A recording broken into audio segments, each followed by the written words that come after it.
Hello and welcome, everybody. I'm John O'Loughlin. Welcome to Macduff Lives, and it's our day for our catching up with Harley Schlanger. It's great to have Harley about every 2 weeks or so, and boy, a lot going on. So let's go.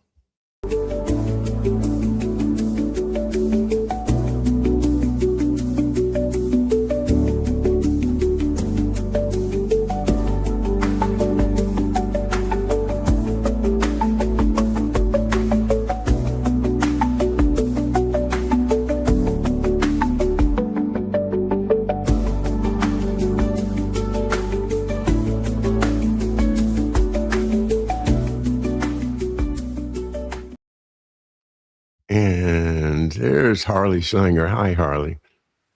Hi, John. How are you? I'm good. I'm just about over this cold. I might have a little scratch in the throat, and I apologize. But other than that, I'm doing good. And I am so happy, Harley. It's over 32 degrees Fahrenheit. It's actually 42 degrees, and we haven't seen this for 3 weeks. Um, Around my house is frozen ice everywhere, and tomorrow it's going to go up to 49, and I just can't wait. I'm going to get some suntan lotion and go outside and get some rays. Well, we've had snow on the ground here since New Year's, and it finally broke yesterday. Okay. So and this is unusual. We don't usually get snow in Potsdam, but it's been cold. You don't get snow in Potsdam. I thought that was Not pretty much. far. No, no.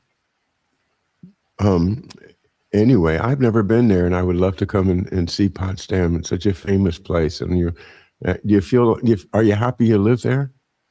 Yeah, it's. I mean, the last month I haven't been out of the house, so Well, but okay. I still have some mobility problems recovering from my back surgery, and with the ice on the ground, you have to be very careful. But it's a Yeah. very nice place here, very beautiful. Well, the world is changing in so many ways so fast. I saw you, I quoted you in my meme this morning saying, the empire is dying. You know, I, I hope so. I'm ready for it all to fall. This evil empire that seems to be driving us into this more and more insane versions of humanity. Harley, what's your take on this? Well, in terms of the entire history of mankind, uh, it may take a little bit longer before the empire is gone. But what we're seeing is the obvious signs of fatigue of the establishment. And what the opening of these files from Epstein shows is the rot at the top. And I think that's what I mean when I say the empire is dying. It's much harder for them to present a case that they're the best and the exceptional ones and they should be ruling when you see the kind of corruption. And I'm talking about all levels of corruption, from child abuse, from the Epstein case, to financial fraud, to murder, as in support for murder, as in the case of Gaza. Uh, I was watching last night, I was interviewed on Iranian television, and one of the people they had on was a pro or an anti Iran activist from Washington, D.C. And what he was arguing is that it would be okay to bomb Iran because they have 60% neutron or nuclear fuel, and that is not allowed under the Non-Proliferation Treaty. And he just kept going on and on about that. And I asked him, well, what do you have to say about Israel, which wouldn't even join the Non-Proliferation Treaty? And he said, well, now you're comparing apples and oranges. Mm-hmm. You see this kind of non-equivalence that we can do what we want. And this is still the hangover of the unipolar order, as opposed to someone who's actually trying to find a solution. So that's why I think this opening of the files has given us an opportunity, because people are seeing just how corrupt the establishment is.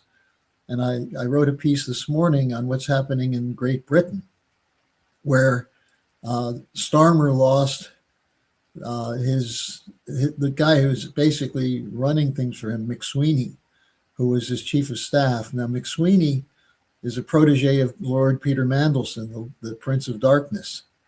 And Mandelson was basically caught in flagrante. He was part of the Epstein crowd.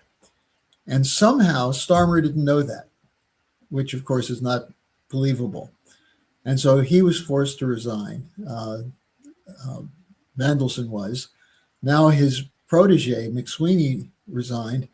What did the two of them do? Which is the interesting question. It's not so, if he's a friend with Epstein, that just shows bad character. And I don't know what he did with Epstein. But what he did in England is a sign of immorality. He worked together, the two of them worked together to attack the previous candidate for Labour as an anti-Semite, Corbyn. And that's how Starmer got in. And there's no evidence whatsoever that Corbyn is an anti-Semite. And yet they use that slander to change the nature of politics in Britain. So the fact that they're now all in trouble is somewhat delightful to me. I spent some time yesterday calling bookies in London to find out what are the odds that Starmer will be out.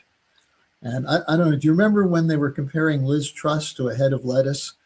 Which will rot faster, Truss or a head of lettuce left out in the sun?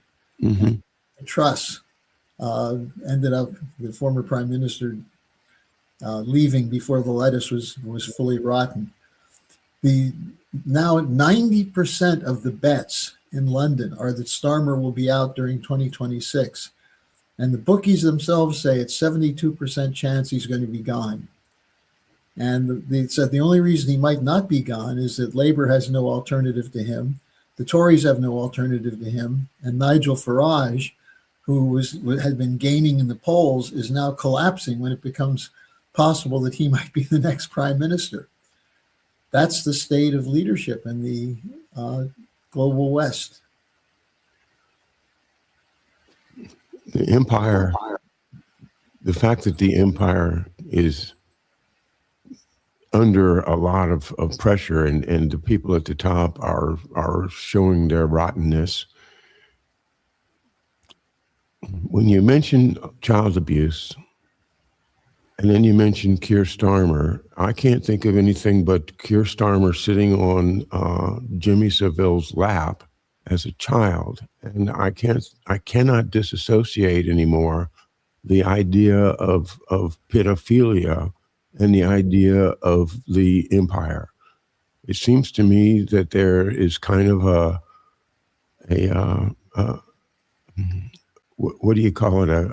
A grooming thing going on with children that are going to be in positions of power in the future, and none exemplifies that better than Keir Starmer. And the rottenness of it has to do, I think, a lot with the fact that they try to manipulate children's minds through all kinds of things, both sexual and otherwise, that we read about in MK Ultra and the Tavistock Institute and all of this. This rotten perversion of children and the rottenness of the system that allows it, and then the rottenness of our banking system that tolerates the financial system with no regulation whatsoever, because they use their secret accounts in the Cayman Islands and everywhere else that they've established. That all of it, it seems to me, it's all rotten, and it all has to do with an attempt to control people's minds and to separate the elites from the common people, so that the common people can, of course, be treated just like sheep, as we often see in metaphors. It's so disgusting that I hope that just the knowledge that that's the system is taking hold.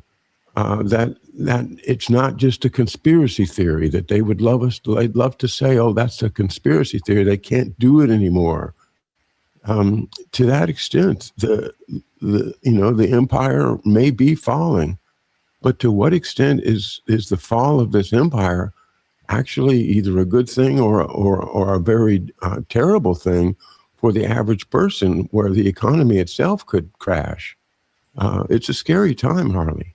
Well, the economy is heading toward a crash. The other thing they're betting on at the bookie parlors in London is how far the bond market will go, because there was a real plunge in the bond market the day that McSweeney resigned.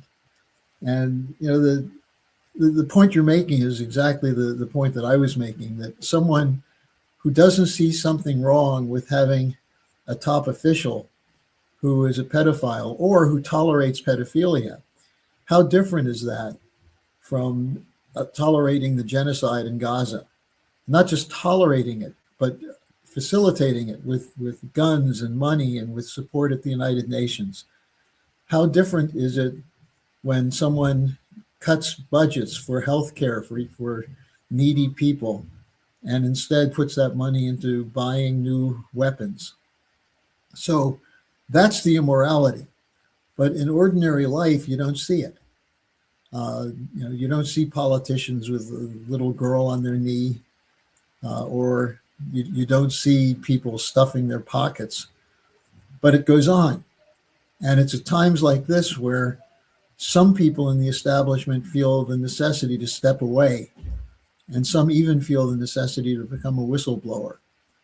And then when you talk about immorality, how bad is it that not only do many of the political leaders remain silent, but they actually try to suppress the whistleblowers, put them in prison, silence them, silence people like you and me from talking about this in social media. Yeah. So this is where we see the corruption that starts at the top but goes all the way down. And so what's interesting in what's happening in England now, I spoke to a friend yesterday who's an author and a legal scholar who worked in banking. And she was telling me she took her daughter to her confirmation lesson at church the other day. And she got there, and across the street from the church, there was a very large crowd outside a very luxurious townhouse. And she was wondering what was going on. So she walked over to see what it was. And that happened to be one of Peter Mandelson's houses. And she said there was a crowd of about 200 people there. And I said, were they protesting? And she said, well, some people had eggs that they had to throw.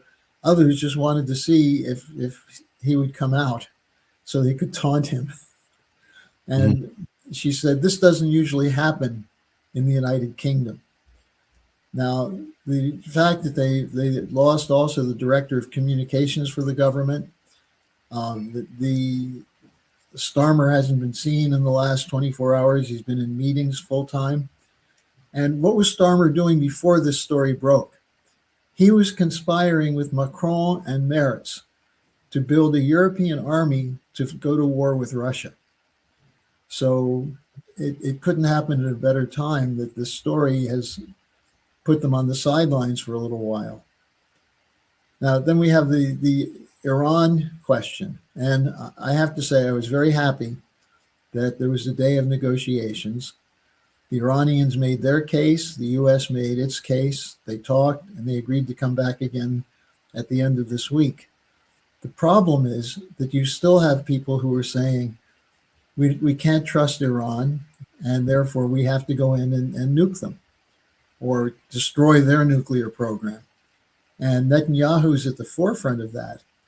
What's the problem Netanyahu has? What is Iran doing to Israel?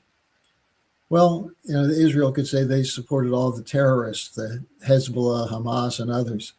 But why was there ever a Hezbollah or a Hamas? Because they became resistance movements that grew up among people who had no power, no ability to stop the oppression coming from the occupier, namely Israel. Now, I'm not justifying terrorism. I'm saying if you keep people in a lockbox for too long with no hope, no way out, don't be surprised if they throw a punch at you.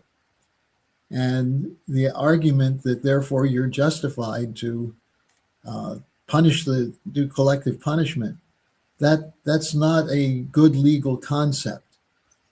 And so instead of arguing from a legal standpoint, they just say we have to have the overwhelming strength so that no one will challenge us. And that's the whole idea of the sole superpower. That's the Wolfowitz argument. That's the unipolar order, the so-called rules-based order. And we're in a world now where it's harder to justify that, especially because there are more nations with military power, but also economic power to resist and fight. And I think this is what Trump is running up against. There are people in his military side who are saying, look, Iran has this collection of ballistic missiles that proved itself in June to be capable of getting through the Iron Dome.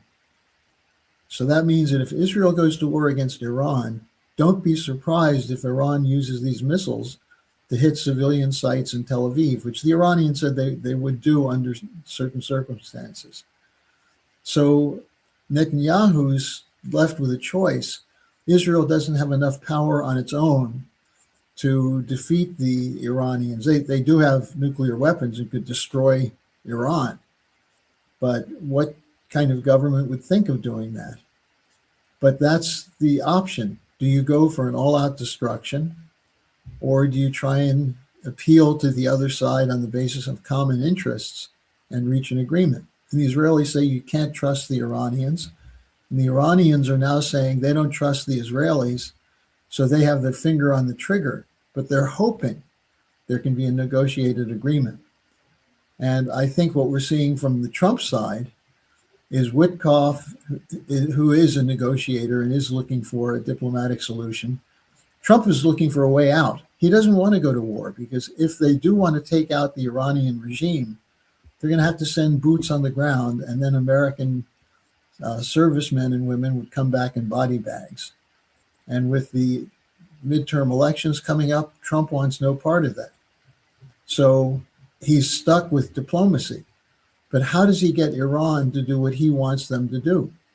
And he's got to offer something. And what they're talking about now is, can the U.S. accept the idea that Iran will have some enriched uranium for civilian energy production? Or does that automatically mean they're on the way toward building a bomb? And that's the predicament that the arms control negotiators have. So it's good that they're talking, because sometimes when people who think of themselves as adversaries talk, they begin to realize they're talking with other human beings who have similar interests. This is what happened when Trump met with Xi Jinping in his first term. And since that time, he keeps calling Xi Jinping his friend, even as he rants and raves about China taking over the Americas. And when he talks to Xi, they have good talks. They do things that are constructive. And then you let Lindsey Graham out of his cage and Ted Cruz out of his cage. And like alpha male chimps, they stand there beating their chests about how we're going to kill off the enemy and do it the cheapest way, get someone else to kill them. So that's the predicament we have. And until we come to the conclusion that no one can win in a war, we'll all be losers. Until we can get that across, we face the possibility of an unlimited war, which would wipe out the human race. Well, I'm more concerned right now about the dollar. I mean, if the empire falls, can the dollar stand? Well, the problem with the dollar is internal generated. That is, it's an American problem. It's not what countries are doing to us. Trump would have you believe that the unfair practices of China and poorer countries, that's what our problem is. That's not it at all. We have not had a serious investment program in American industry since the Kennedy administration, the John Kennedy administration. We've had a few moments around Star Wars, Reagan's so-called SDI, defense buildup. But for the most part, and of course, your buddy Steny Hoyer building whatever kind of military capability he is in your backyard. Yeah. I mean, we do have instances of that, but that's not economic development, Man.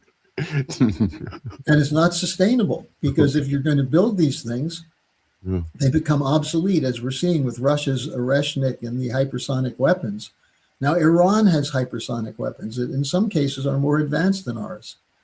So all of the hypersonic or the pre-hypersonic weapons that the US has are now obsolete. So all that money was for what? For an arms race? To win an arms race? Well, congratulations. Let's give them a trophy and call it the Trump trophy and go home. But the idea that war buildup will solve an economic crisis is just plain wrong. And that's where we are. Harley, I had to laugh. Because my wife Marcia was in economic development in the county, in our local county, Charles County, Maryland, for 20 years. And she always worked to do real economic development. I mean, she studied it, she understood the principles of it, and she always tried to do things that would lead toward productive activity. She was constantly shunted aside. And, I laughed because it was about a year ago that one of our county commissioners was saying, "Oh, look, we got a new addition to this military base in Indian Head. Man, that's the best economic development news we've heard all year." No, that's not economic development. Come on, they don't understand. They just do not know what they're saying because they don't study it. Well, Keynes had this famous statement that supposedly people attributed to the idea behind the New Deal, which is that when you have overproduction and you have a crisis from overproduction, but you need jobs, what you do is you take buckets and fill them with money, give men and women shovels. They go out and dig a hole one day and bury the money, and then the next day they come back and dig it up again and then go out and spend the money. And that was a bad metaphor, but that is exactly what you're talking about. If you do something that's not needed for the sake of saying you have economic development, ultimately it's inflationary. And we see that now with the attempts to rig the stock market, to get companies to buy their own stock and count that as economic growth. With the tech sector, the idea that most of the growth in the United States the last 2 years has been in the tech sector. And what was that for? Well, part of it was military, tracking, targeting, surveillance. That's a big part of the tech sector. And then the other part is figuring out how to control people, how to come to predict their behavior, what they're going to buy, how to manipulate them, so that you can produce the things that people will buy that will at least put a little bit of churning in the monetary system. But that doesn't solve the problem, because the problem is we have no long-term driver of economic growth. Now, some people say, and this was, unfortunately, I heard Jeffrey Sachs saying this today. Sachs is generally pretty good, except when it comes to the green economy. And he said that, we're going to lose the West because of global warming, and we're not spending enough to have alternatives. Well, the alternatives they're spending on don't provide what's needed. I mean, I'm sitting here in Germany. We haven't seen the sun more than 2 days since January 1st. How good are solar panels when the skies are gray? Skies are gray, and then there's no wind driving the wind turbines. So what do? You buy electricity from Poland, which burns coal. So how are you, if you're serious that coal is the driver of global warming with the carbon product, how do you solve the global warming by buying coal from a neighboring country because you're not producing it? That's the kind of idiocy. And then you add to that the other reason for not using fossil fuels, which is sanctions against Russia. Why? Because Russia opposed to having armed NATO troops on its border. So in both cases, you have anti-science and anti-human war policy driving an economy into the ground, and then you blame Putin for it, or you blame God for having bad weather. You don't look at yourself and say, are we crazy to say that carbon is killing off the human race? So this is where you see the problem. And yet you say the empire is dying. It's a pretty slow burn, isn't it? Well, it's a suicide. You might say it's like someone who needs a certain kind of medical treatment and doesn't get it and does the opposite. It's self-inflicted is what I'm saying, because if you want to have a healthy economy, there are 2 or 3 factors you have to take in mind. One is you need a source of credit. And what we're doing now for credit is we're moving toward this idea of a public-private partnership.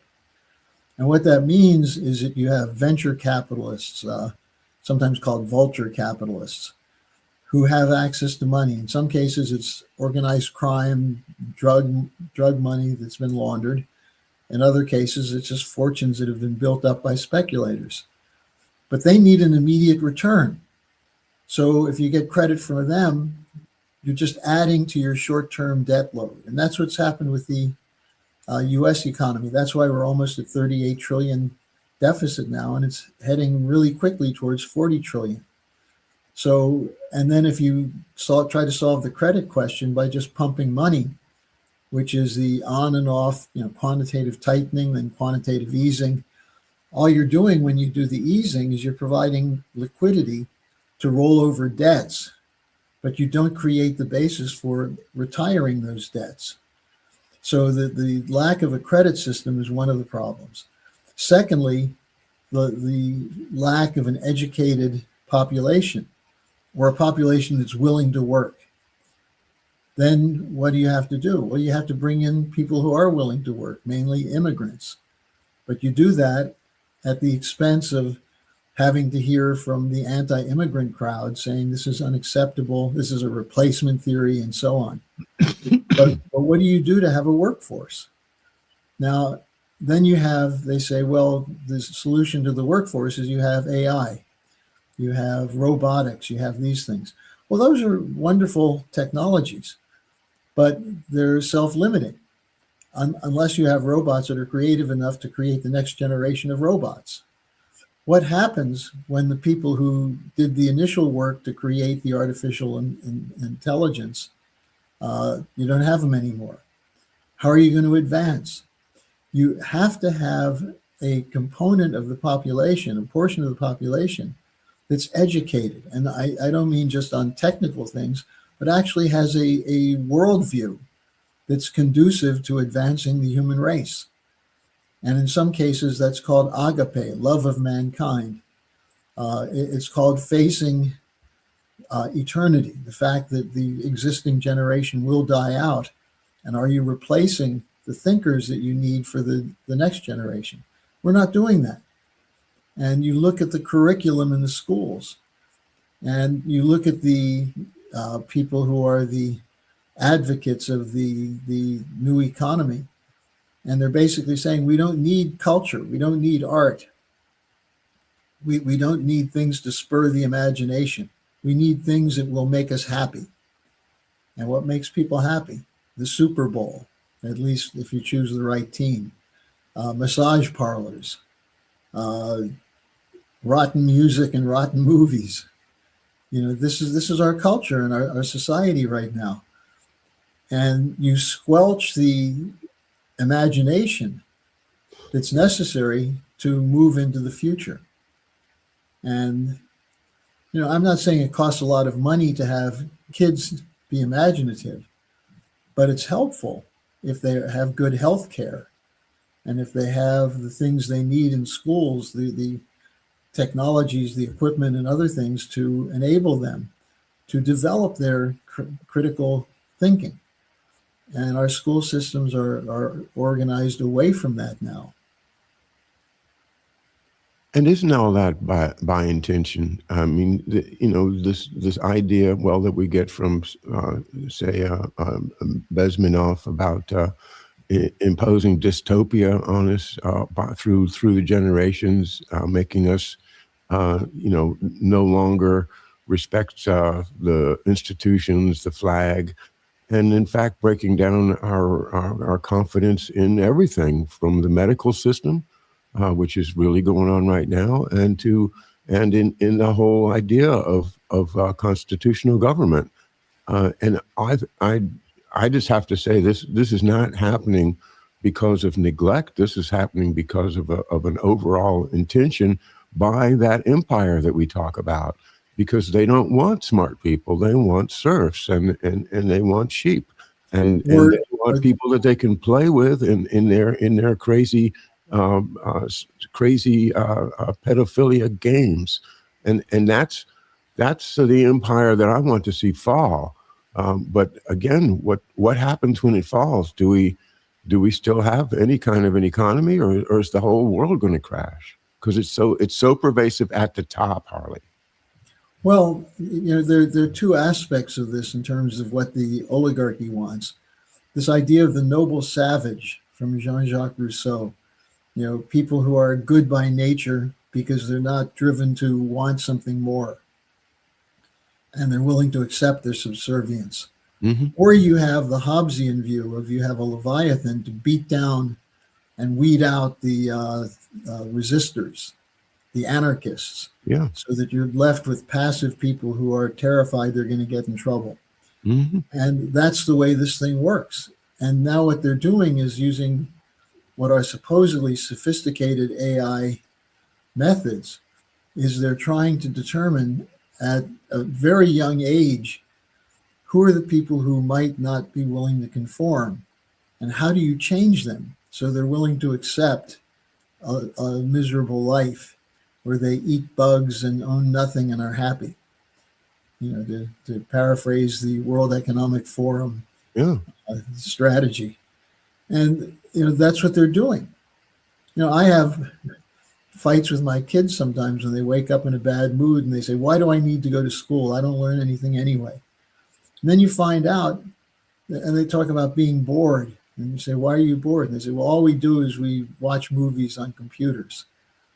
The idea of going to school and watching a movie every day, that's a little bit strange to me. And, I'm not one of these people who says everything was better in the old days. But in my schools, and when I went to grade school in West Virginia, it was a very poor school. We lived on the edge of town, and the school district we were assigned to was my classmates were people who didn't even have floors in their houses or windows, glass windows in their house. They're very poor. And yet our teachers worked us hard, and we had to learn things. We really did. And it was interesting to me to see how those kids became excited about learning. And kids around here, my children's friends, are interested in social media and makeup. The so-called influencers have their brains in a vice. So, but here's the good news, John. That may be the way we see things in the West.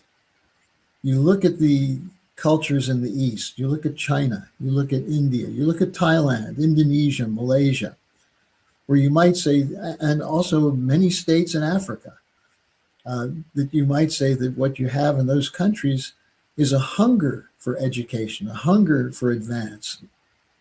And this is the threat to the empire. The empire needs those countries for surplus cheap labor and raw materials. What happens when countries like Burundi or Burkina Faso say, why should our people dig out the uranium to produce electricity in France for 1/10 the cost of what we have to pay to produce it here in our country? And that's why you have a rebellion. That's why the Macron is such a nasty character. I mean, besides other personal characteristics, including being subservient to the Rothschilds, Macron watched the humiliation of France as the French Foreign Legion was forced to pack their bags and scoot when the armies that they were supposedly training turned their guns on them. And this is what's happening in the global South. The fact that China, which 100 years ago, 50 years ago, was a poor country that had hundreds of millions of people living below the poverty line. Now, there are fewer people in China of 1.3 or 1.4 billion people, fewer people under the poverty level than there are in the United States. Well, They've taken 800 million people out of poverty. Harley, I'm glad for them, but it's been at the expense of the United States. I mean, that's what we shipped our industry over there so that they could get wealthy. The Trilateral Commission, the Kissinger opening, Nixon opening China. What was that about except for to use China as a place where the big corporations could make more and more money and to use it actually for social engineering experiments. And I think we are not out of that yet. I know that you guys feel like China is like sovereign, independent, and able to carry its own weight, so it doesn't need to obey past masters. But I wonder if there aren't strings still running from London into Peking and et cetera. And the same question with Russia. We look at the structure of their economy. First of all, it was the West that shipped over the industry. Right. We did that. We let the runaway shops take place. And why did we? We did it with the idea that we would use those countries to have their power to keep their population accepting poor wages and poor health and everything else. Mm-hmm. The Chinese said, okay, you're giving us an opportunity. For them, it wasn't that they're going to produce so they can humiliate the United States. They did it so they could lift their population out of poverty. They didn't have the idea that they're going to enrich the U.S. corporations. That was the plan of the U.S. corporations. The Chinese have forced the corporations to live within tax structures of their own country and wage guarantees that they wouldn't give to the American workers, they had to give to the Chinese workers. Now, again, that's not the fault of the Chinese. There's no reason why they couldn't negotiate with us on terms of trade that would be beneficial for both parties. That's what the Chinese are doing now in Africa. That's what they're doing in Asia. They're not going in and this is the line from the West is China setting a debt trap for Indonesia and Malaysia. No, in fact, the Chinese companies in Malaysia and Indonesia are producing enough surplus so that both the Chinese companies and the government, as well as those countries' populations, are benefiting. In other words, what Xi Jinping talks about is a win-win policy. It only becomes a win-lose policy when you're protecting the right of the powerful to have the lion's share of the profits. And that's the problem. And that's what negotiations are about. And there's no reason why you have to have a master-slave relationship when with new technologies you can increase the total value of produced wealth, of product, so that there's always a surplus that can be distributed for the sake of future investment. What we've done is we use the profit to speculate, to build up the power of the billionaires. And China has very strict laws now against billionaires speculating. They've put people in prison for that. And that's something that we should do.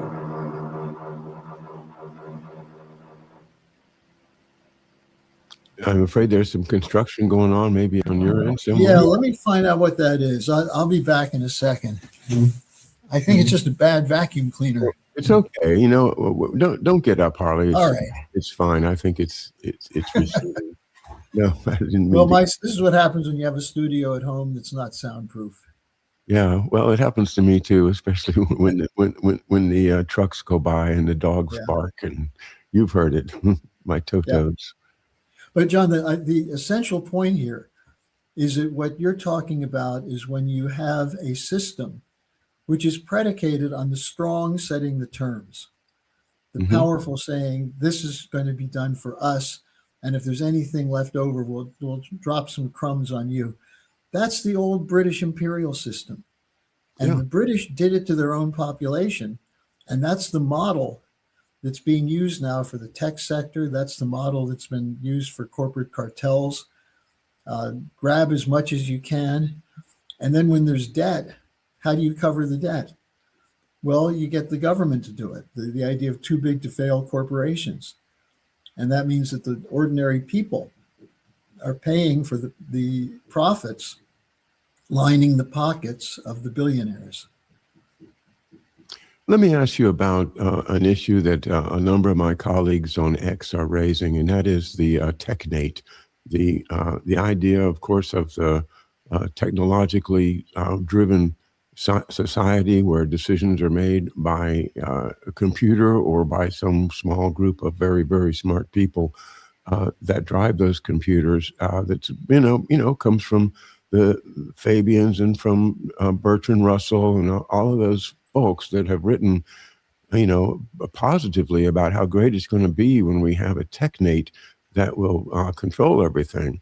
But with computers and with the data centers and with the existing infrastructure that exists right now, um, are we headed towards a technate? And uh, the people that are concerned about it are saying it's right around the corner, and that's going to be the end of our Bill of Rights. That'll be the end of our freedom of speech, and all of our other freedoms will disappear under this new technate. And boy, it sounds like Elon Musk and Ellison and those guys are the people to do it. Do you see doom impending in the form of technological government? Well, this goes back to a lot of things that were written in the 80s, starting with Zbigniew Brzezinski's book on technotronic society. And it goes back before that, people like Marvin Minsky and the early advocates of replacing human cognitive capability with machinery. And that's been in the works for a long time. And there's a lot of very good science fiction about that. What happens when the machines take over? Yeah. The whole idea of the technotronic society or technocracy is that human beings are fallible. Human beings won't always make the right decision. And that's what's wrong with Republican governments. That's what's wrong with a republic. And it's even more wrong if it's a democratic republic where people get to vote on making the choices. So you have to take that power away from them. That was the argument that was presented. And the person who presented it at the Federal Reserve summer getaway in Jackson Hole, Wyoming in 2019 was Mark Carney, when he was the head of I think at that time he was the head of the Bank of England. And Carney basically said the Great Reset will be when the central banks, that is private banks, the central banks are controlled primarily by the private banking system, who own their stock and make the decisions. When there's a global network of private central banks that will decide what's necessary, how much should be invested in infrastructure and healthcare and this and that, and it will have technicians, technocrats, using their algorithms to figure out how to do that, and keeping the legislative process completely out of it. And if you look at the nitwits and morons sitting in the Congress right now, you'll see they've done that. You have people who can practice standing in front of a TV camera, sounding intelligent, when they're talking about the need to bomb Iran or, it's just, and they're cowardly. They won't stand up for human values. Now, that's the problem with technocracy. And our founding fathers had an insight which they got from the Renaissance, from people like Leonardo, from Nicholas of Cusa, from Kepler, from Gottfried Wilhelm Leibniz, which is that if you do it properly, use the proceeds from the previous generation's investments to prepare for the future, then you have a population which can make competent decisions and not be swayed by demagoguery or to give up their rights.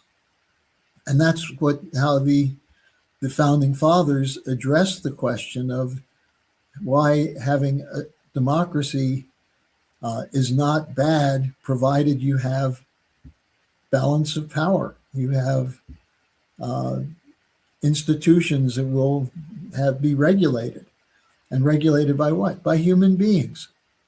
So it's not necessary to surrender the power to machines.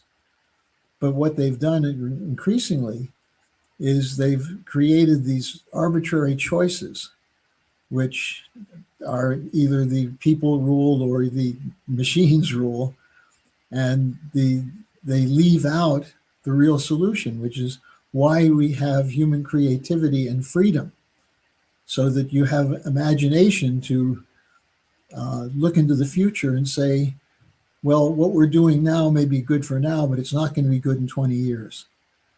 And I'll tell you where you find this most interesting. I've been doing some conferences in Africa with young people. And all of a sudden, the young people in Africa are talking about things like a space program, like major water projects, how this will improve the situation, not just from the standpoint of needing clean water today, but how to do it so that it makes a better future. And the African governments I'm talking about think that having a young population is a great benefit, because you have the capability to inspire hope, and they haven't given up on their dreams. Whereas you look at places like Korea, look at the culture, the K-pop culture. I don't know if you have a stomach for it, John, as someone who's got a classical tradition in music, but I see my kids watching K-pop, and it's all about brutality and murder, and there's nothing left in life. Is it a coincidence then that these countries have no youth, that they have a negative population trend? That's been induced on them. Japan has the same thing. For a while, China had that, the two-child family policy. They realized that was stifling the future. And they figured out that there's more than enough land on the planet, if you develop it, that you don't have to limit the population to 2 children per family, but that you increase the overall productivity of the human race so you can afford to have a larger population. So I talk at these conferences, and they're just so enthusiastic about things like the Oasis Plan for the Middle East, or the Kra Canal, or the Bering Strait Tunnel, or high-speed rail connecting Russia from Siberia through Alaska, down through the California coast, through Mexico, through the Isthmus of Panama, all the way down to the Tierra del Fuego in the south of Chile.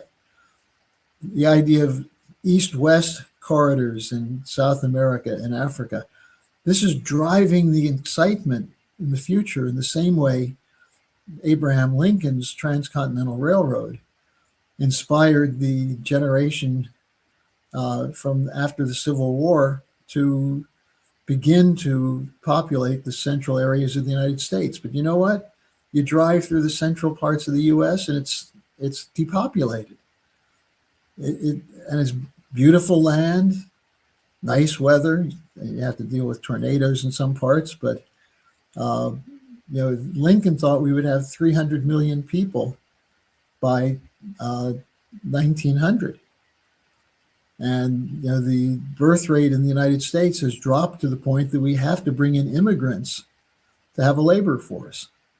So what we're caught in is this contradiction of no serious thinking about the future, because we no longer love the idea of inspiring the imagination of children.